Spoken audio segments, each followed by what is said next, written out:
When we think of HIV and AIDS, we think of a death sentence. However, today, it's a chronic illness. Prevention is the most important part of that conversation. So joining me today is a specialist of infectious diseases that's going to share with us how to stay safe. Come on. Joining me right now is Dr. David Hardy. His specialty is infectious diseases. Dr. Hardy, thank you for being here. My pleasure, Greg. How long have you been a specialist of HIV? I started doing this in 1982. AIDS was first described here in Los Angeles in 1981.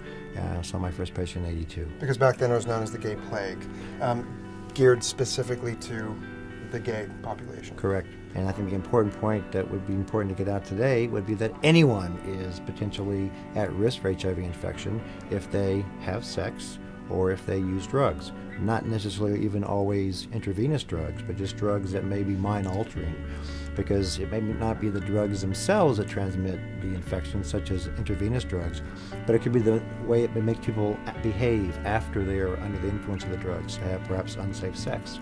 So that's something most people don't even think about that, doctor. So from 1981-82 to where we are today, how has HIV/AIDS changed?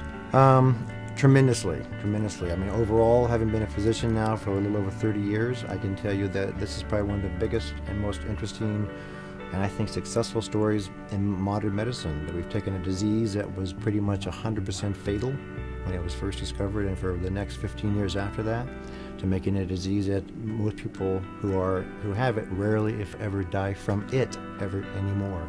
So it's not a death sentence anymore, it's more of a chronic illness. Exactly. HIV is eminently preventable. And I think the really important thing here is that we know very clearly how this infection is spread. We know very clearly how we can stop its spread by being safe in terms of sexual encounters. So let's talk safe and how not to spread this disease. It is spread primarily by two body fluids, blood and sexual secretions. And this is something that by avoiding direct body-to-body contact with those, HIV is not spread by other sorts of means. Doctor, do you see a cure coming at all? Definitely. You know, 5 or 6 years ago, when you asked that question, I would have to say maybe.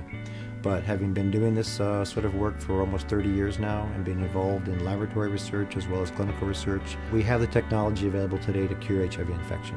It's just a matter of being able to put those things together, probably in combinations of things like gene therapy and stem cell technology, to be able to find a way to protect one's immune system from infection, or if someone's already infected, to be able to give them protection that will outlive the virus. And I think will actually happen within our lifetimes. I love that. What are your final thoughts to anybody in regards to HIV? I think it's really very simple, Greg. You know, the important thing here is to stay negative, to really be careful about becoming infected. We know how to keep people negative. Very soon we may very well have a medication licensed in the United States, which will be given to persons to keep them negative. And the other important thing, I think, is to encourage people to get tested. HIV testing is very, very important to identify the infection if it is there, get treated, because not only will the treatment help the person who is actually taking it, but it will also markedly decrease the chances that person may transmit the infection to anyone else, which is a very important thing to do as well. If your doctor, if your healthcare provider doesn't offer an HIV test, ask for one.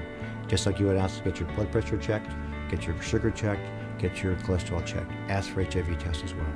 Doctor, it was an absolute pleasure. No matter what disease it is, have a conversation about it.